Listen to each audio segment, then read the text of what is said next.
Guys, welcome back to Torker. It's Torker Mayhem. You're gonna want to be in on this one because it's time. It's Torker time!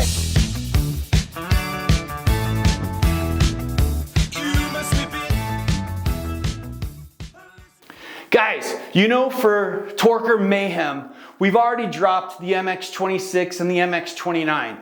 We're almost sold out of all of them already. They're practically gone. A few of the shops, Albies might have a couple, Billet BMX might have a couple. I know Dylan over at Twisted Spoke said he already sold out all of his. Scott up at Patriot, I think he sold one, think he kept one. You know, everybody's loving them. They're going, oh my God, these things are rad. But keeping in line with that, we had talked about that you wanted to pick up your MX-26 or your MX-29 to get ready for Dirty Fest, which is in June. June 5th, 6th, 7th, down at Velocity KOA Park in Temecula. It's gonna be a great time. We've always been a title sponsor there, but that falls outside of May. So last year, there was a really cool event called Coupefest, and it's gone on for a couple years. Guy Cooper sets it up. He's got it at his house. He's got this badass track. Nate, David from the Side Hack team, Jody, they all went out there last year, had a great time. Eddie King went out there, had a great time. This year, they actually approached us and said, hey Bill, Eddie's gonna be back again. We'd really like to see if you guys can get involved. And it was like, well, hey, if Eddie's coming, we're coming. We're gonna set it up. And not only are we gonna set it up, we're gonna be the title sponsor of Coupefest this year for 2026. And with that, you'll see some EK frames floating around. They've got some that they're gonna raffle, some that they're gonna sell. Eddie's gonna be on site. He can sign the frames for you because pretty soon the EK frames are gonna be going back into the vault. You know, we've got a lot of projects planned and we can't always have every single thing available for everybody at every given time. So if you want a chance, the Coupefest, Dirty Fest, it's gonna be right around some of the last times for you to be able to pick up an EK. And obviously we've got them in this beautiful gloss black. We've got them in show chrome. We've got them in Pro, Pro XL, Pro Double XL. These things are amazing. If you want a real retro ride, takes a regular side pull brake, a regular threaded 1-inch BMX headset, 3/8 axles. It does have the Euro bottom bracket so that you can throw on some modern flight cranks, some of the modern Torker Max flight cranks. But these things are getting ready to go back in the vault. One of these I need to keep. I need to have Eddie sign so that we have it for here for part of the museum. Now, one of the cool things with Coupefest is that they sat down and did a little interview with Eddie. And Eddie sent me the video and said, hey Bill, can you guys put this out so people know about Coupefest? Hell yeah, we'll do that. So right now, if you're ready in this whole Torker channel, Bat channel, whatever, see how it spins or does whatever, we're gonna drop right on into the video and see what you guys think. But we'll see you out at Coupefest, and then the next week, we'll see you out at Dirty Fest. So guys, grab your bike, get ready to ride. It's time to enjoy some of this Torker Mayhem. Let's go!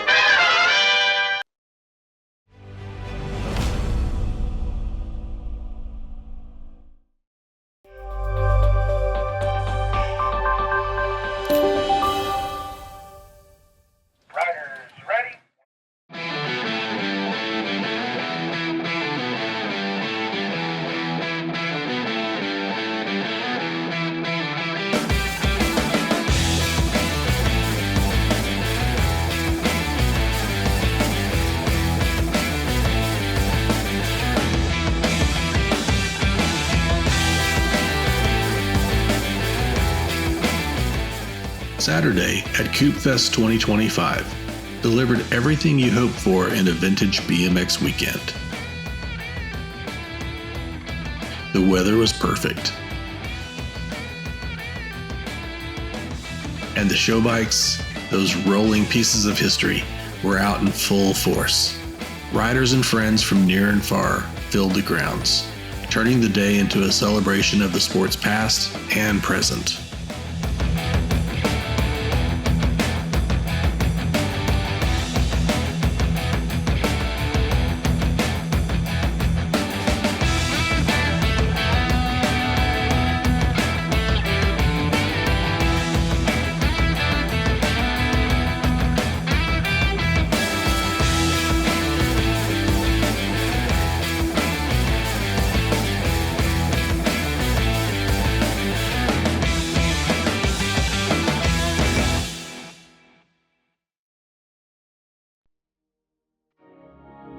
Sunday told a different story.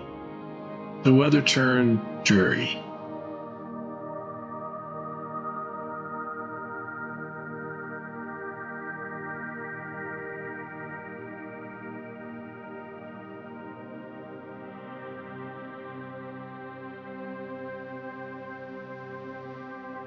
The crowd thinned, and the show bikes were packed away early. But the racing didn't stop.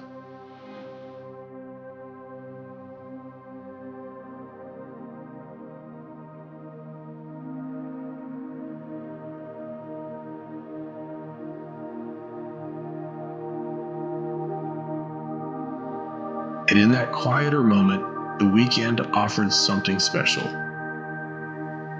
A chance to sit down with BMX legend Eddie King.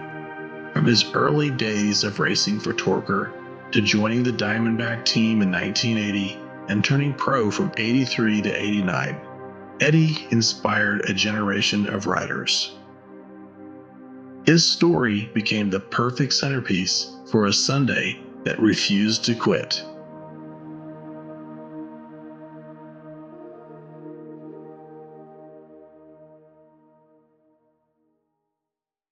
What first drew you to BMX, and what were some of your earliest influences? Really, it was just getting my first bicycle and mimicking the motorcycle motocross guys. I used to be one of the younger kids that used to hang out at Carlsbad Raceway for the USGPs and watch all the Europeans come out here, and it was almost kind of like a festival out there watching motocross races outdoors in Carlsbad. And I was one of those kids,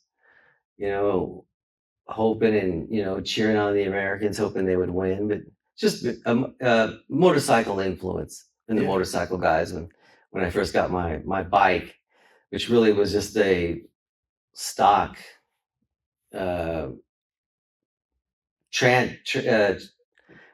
type of bike, and then converting it into motocross bike, putting motocross bars and stem on it, and motocross knobby tires, a gas tank, fenders on it. Yeah. And just mimicking the motorcycles for the most part.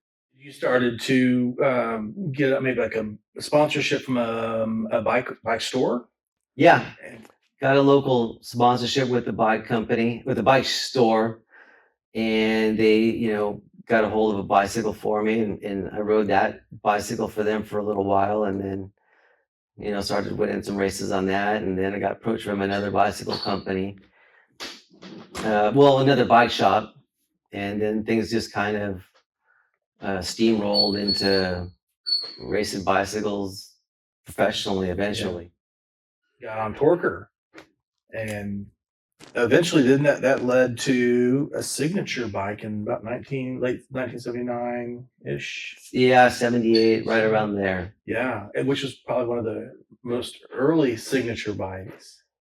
Yeah, now that I realize it, 45 years later, I look at it and I think, it was one of the earliest bikes with the name brand on it. Yeah. So I was fortunate enough and blessed to have somebody put my name on a bicycle when I was just a young ankle biter back then, So 1983, that was, take us back to round 2 ESPN BMX, because wasn't that kind of your first big pro win? Yeah, that was probably the iconic race series that year. I think it was a 5-race series, maybe 6 races at the time, but all covered on ESPN. Mm-hmm. And big pro purses at the time. And it was just, that was the one all the magazines were going to be covering. And I ended up winning after turning pro for 6 months, the second round that they had at Waterford Oaks, Michigan, over there. So got a little lucky maybe, but doesn't matter now. Now in 83, you already switched to Diamondback? Yes, I was already on Diamondback. Okay. Started like 81. Okay, great. So I had a couple of years as an amateur with them, and then 83 is when I turned pro. So what was it like riding alongside icons like Harry Larry? Well, I didn't just ride along with them. I got to travel with them too before that and everything else. So I don't know. It's kind of hard to explain it, being that young and traveling the world on someone else's dime. It was you could think of it as, yeah, that's pretty cool and glamorous, it would seem like, but a lot of times traveling means going to the airport, going to the hotel, going to the track, going back to the hotel, back to the track, back to the hotel, back to the airport, and back home. Yeah. You don't really get a chance to see anything or visit anyone. You're there for one purpose, and you're there for the races. Yeah. That's what they're paying your expenses for, so you can go out there and race. Yeah. And even though you're a team, you still are sometimes paired up in the same race against each other. Oh yeah. So. Oh yeah. There's quite a few times we race one another on the same amateurs that are on our team. Far side, Pete at the time, and then obviously when I turned pro, we had it was me and Harry. Yeah. The dynamic duo. When you look at BMX today, how do you think the sport has changed, and what's remained the same? I think the part that's really changed in BMX, it's there's no more motocross in it. Yeah. It's really become, I can only compare it to supermoto with the motorcycles, where they run the street tires and basically on a flat asphalt course, and there's no dirt involved. Yeah. And that's the thing, that the motocross part of it, even though you would say motocross was invented maybe in Europe at the time, and now Europe has changed the sport to more of a supermoto background. They're clipped in. There's nothing wrong with it. I mean, it's their time. They're incredible athletes in a whole different, progression of the sport. But at the same time, I think there's still some nostalgia and Renaissance races that are pretty cool to go see. Yeah, definitely. What do you think the new generation of riders, what would you want them to remember about your era of BMX? Oh, I don't know. I think that it was probably the funnest part. There was probably more manufacturers involved, and definitely probably more riders making a living at it. Yeah. I mean, in the rock star status, you could call it, because there was no social media. There wasn't this instant fame, in milliseconds after it being done and sent all over to, hundreds of thousands of people. Yeah. Back then they had to wait 90 days for the information to come out in the publication. Mm-hmm. And that's, I hear stories from kids like, they knew exactly the time and the date that publication Action Plus was going to be on the newsstand at 7-Eleven. They knew the month, and the funny thing is everything in there is like 90 days old.